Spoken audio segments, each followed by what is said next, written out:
Yohanes adalah penulis Injil yang paling akhir sekalipun dia saksi mata. Penulis Injil pertama adalah Matius. Matius itu Rasul Yesus, dulunya pemungut cukai yang bertobat. Nah, kesaksian Matius kepada orang-orang Yahudi di Yerusalem itu dituliskan dalam bentuk Injil yang akhirnya disebut Evangelion Katamation. Injil menurut kesaksian Matius. Coba perhatikan. Banyak sekali ayat-ayat perjanjian lama yang dikutipnya. Kenapa? Karena memang pembacanya orang Yahudi. Kemudian Injil yang kedua dalam urutan peristiwa, Injil Markus yang ditulis atas wibawa Petrus ketika Petrus berada di Roma. Karena itu yang dihadapi orang-orang Roma yang tidak banyak tahu perjanjian lama. Orang Roma bukan orang Yahudi. Kalau orang Yahudi sejak kecil sudah tahu kitab Kejadian, Keluaran, Imamat, Bilangan, Ulangan, sampai Yesaya, Zakaria, sampai Maleaki. Orang Roma mana tahu, nggak pernah tahu. Karena itu Injilnya paling singkat, 16 pasal. Isinya mujizat. Coba mujizat paling banyak ditulis di Injil Markus karena apa? Orang Roma tidak tahu ayat, tidak tahu dalil, tidak tahu perjanjian lama. Taunya pokoknya bukti nyata, konkret. Ini ada orang mati dibangkitkan, ada orang sakit apapun disembuhkan, pendarahan 12 tahun disembuhkan. Orang-orang yang seperti ini tidak butuh teori, tapi butuh bukti. Jadi Injil Matius ditulis untuk kalangan orang Yahudi supaya mereka percaya Yesus. Karena orang Yahudi kutipan ayatnya banyak. Injil Markus butuh bukti nyata, makanya singkat, tegas, konkret. Injil Lukas ditulis bagi seorang yang biasa berpikir secara logika, filsafat Yunani. Karena itu Injilnya yang ditulis ini pembacanya bukan orang kebanyakan, pembacanya orang-orang berlatar belakang pikiran Yunani. Karena itu kalau dilihat, setelah aku menyelidiki dengan seksama. Nah, itu orang pinter kan harus seksama. Kalau orang pinter asal nulis tidak mau terima dia. Maka aku ingin menuliskannya secara teratur bagimu. Ada step by step. Dia menyelidiki dari saksi mata, pelayan firman, kemudian menuliskannya secara sistematis, secara teratur bagimu. Itu Injil Lukas. Matius, Markus, Lukas masih ada yang kurang. Peradaban dunia pada saat itu diwakili oleh 3 kelompok besar. Yang pertama adalah Romawi, punya tentara, punya militer yang banyak, menguasai dunia sampai di Timur Tengah. Seluruh dunia waktu dikuasai yang namanya Pax Romana, yaitu Imperium Romawi. Tetapi tidak bisa disangkal sebelum masa Romawi, Iskandar Agung mengirimkan tentaranya menaklukkan dunia. Menaklukkan dunia dengan seks. Itu Iskandar Agung. Caranya apa? Tentaranya suruh kawin sama orang Mesir, suruh kawin sama orang Irak. Di situ kemudian dia menancapkan kebudayaan orang Yunani yang namanya Helenisme. Itu pada abad ketiga sebelum Kristus. Orangnya berpikir kritis, filsafat. Maka Lukas ditulis untuk memenuhi kebutuhan orang-orang Yunani ini. Markus untuk Roma. Lukas pembacanya Yunani. Matius orang Yahudi asli. Tapi semua Injil Matius, Markus, Lukas itu dapat dikatakan Injil dari bawah. Kenapa Injil dari bawah? Yang disaksikan adalah fakta-fakta tentang Yesus. Misalnya, orang Yahudi itu kalau berpikir pertama kali mendengarkan berita, dia akan bertanya, berita itu dari siapa, anak siapa, anak siapa. Itu orang Yahudi. Oh, ini berita ini berasal dari ini, bin ini, bin ini, bin ini. Kayak orang Arab, karena orang Arab itu memang keponakannya orang Yahudi. Oh, apa itu? Saudara sepupunya orang Yahudi. Makanya ada nama misalnya ini adalah kitab dari Imam Al-Ghazali bin Muhammad bin Muhammad bin Muhammad. Sampai Muhammad bapaknya namanya sama semua 10 kali misalnya. Begitu juga Injil Matius. Karena yang dilihat tuh orang Yunani, orang Yahudi yang sangat mementingkan silsilah. Ditanya, inilah Injil Yesus Kristus, inilah kitab silsilah Yesus Kristus, anak Daud, anak Ibrahim. Kitabum miladi Yesu al-Masih ibnu Dawud ibnu Ibrahim. Inilah silsilah Yesus Kristus, anak Daud, anak Ibrahim.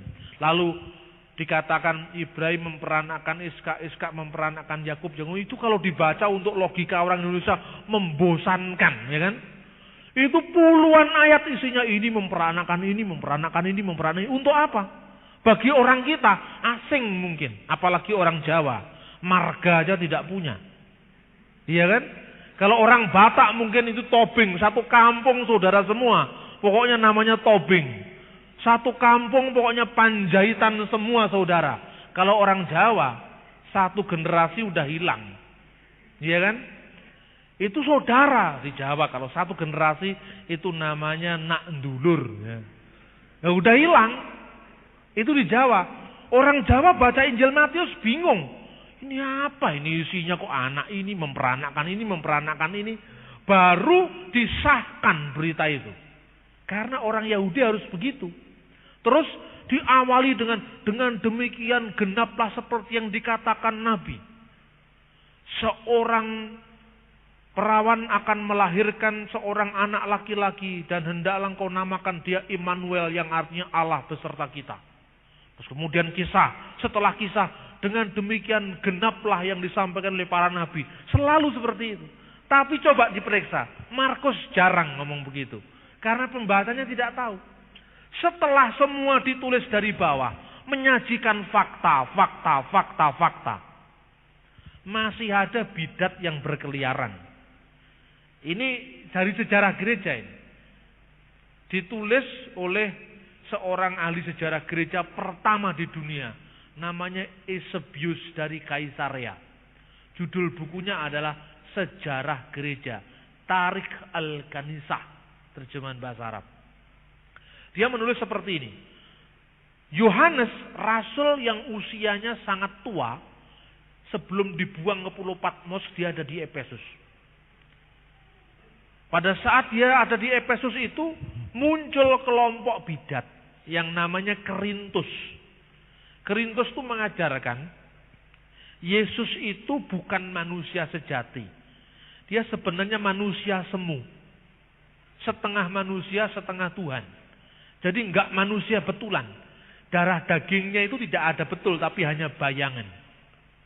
Loh, kalau gitu yang disalibkan itu ya bayangan Kristus. Kristus enggak bisa disalibkan katanya. Lah murid-murid itu mengatakan, loh, kalau Yesus enggak benar-benar disalibkan sebagai manusia, dia tidak bisa menyelamatkan manusia. Karena yang jatuh ke dalam dosa itu adalah darah dan daging. Maka penebusan Allah juga lewat darah dan daging Kristus. Kerintus ngomong, enggak, itu hanya tubuh maya. Tubuh maya pandangannya Kerintus itu adalah dunia ini semua tidak nyata. Dunia ini semua semu. Dunia ini panggung sandiwara. Itu kira-kira Kerintus ngomong gitu. Suatu saat dicatat oleh Irenaeus. Ini saya kemukakan seperti ini karena gereja Protestan itu kadang-kadang sejarah gerejanya tidak mendalam. Begitu muncul bidat bingung dia. Karena itu perlu dilacak sejarahnya. Irenaeus itu menulis kitab. Judulnya Melawan Kaum Bidat. Irenaeus itu muridnya Polikarpus. Polikarpus itu muridnya Rasul Yohanes. Jadi generasi ketiga. Kalau ngomong dengan orang Islam enak sekali. Apa Anda bisa membuktikan iman Anda berasal dari muridnya Yesus? Oh, sangat bisa. Yang nulis ini Irenaeus. Irenaeus gurunya namanya Polikarpus. Polikarpus muridnya Yohanes langsung. Generasi ketiga. Ketika dia nulis, saksi-saksi mata masih hidup. Apa yang ditulis? Ketika waktu itu di Efesus itu ada kamar mandi umum. Waktu itu Yohanes sedang di kamar mandi umum. Kerintus ada di dalamnya. Dan kebanyakan orang-orang Kristen juga berada di kamar mandi umum itu.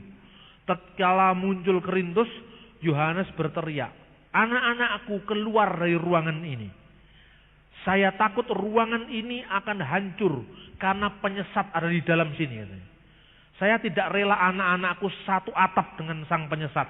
Keluar semua orang Kristen. Cerita ini menggambarkan ketegasan Yohanes tentang ajaran-ajaran sesat. Kenapa? Yohanes itu muridnya Yesus langsung. Dia saksi mata, pelayan firman. Saksi mata saja masih hidup, Korintus berani mengajarkan ajaran yang lain. Lah kalau mati seperti apa gereja ini? Gitu. Polanya bidat memang begitu, saudara-saudara. Dulu ketika muncul bidat misalnya Markion itu abad kedua, dia mengatakan yang menciptakan dunia ini bukan Allah katanya, tetapi Allah nomor 2. Allah nomor 2 itu kedudukannya lebih rendah daripada Allah Bapa. Allah ini yang nomor 2 ini Allah pengancam, yaitu Allah perjanjian lama. Allah Bapa itu Allah yang paling hebat, yaitu Allah perjanjian baru. Jadi dia mengenal lebih dari satu Tuhan. Nah, Allah yang nomor 2 ini tidak terlalu tidak terlalu maha kuasa, tapi cukup Allah yang kuasa saja. Ini yang dijiplak saksi Yehova sekarang ini. Yesus itu bukan Allah yang maha kuasa, tapi cuma Allah yang kuasa saja, katanya saksi Yehova. Kemudian dia menciptakan dunia ini fisik, daging, bentuk fisiknya ini dipertentangkan dengan Allah roh, Allah perjanjian baru. Jadi menurut dia Allahnya perjanjian lama itu beda dengan Allahnya perjanjian baru. Allahnya perjanjian lama itu Allah yang lebih rendah dari Allahnya perjanjian baru. Ajarannya kekerasan. Allah perjanjian baru itu Allah yang rohani. Ajarannya kasih, katanya seperti itu. Dia tidak mengerti bahwa di dalam diri satu Allah itu ada sikap kasih, tapi juga sikap adil. Seorang yang mengasihi berarti dia berbuat adil. Allah yang ditampilkan dari perjanjian lama adalah Allah yang satu, yang menekankan aspek keadilan dan kekuasaan. Tetapi Allah yang sama itulah Allah yang telah melawat manusia lewat Yesus Kristus untuk menyelamatkan kita. Jadi pada saat yang pertama bukan berarti dibedakan. Allah yang sama, tapi di satu pihak Allah yang sama dengan sikap yang tegas terhadap dosa. Sikap yang tegas terhadap siapa yang mempersekutukan dia dengan yang lain. Tetapi Allah yang sama adalah Allah yang mengasihi manusia, menebus manusia dalam Kristus. Ini ajarannya. Lalu murid-murid yang berkumpul ini dorong Yohanes. Rasul, sekarang ini sudah banyak orang yang ngaku-ngaku.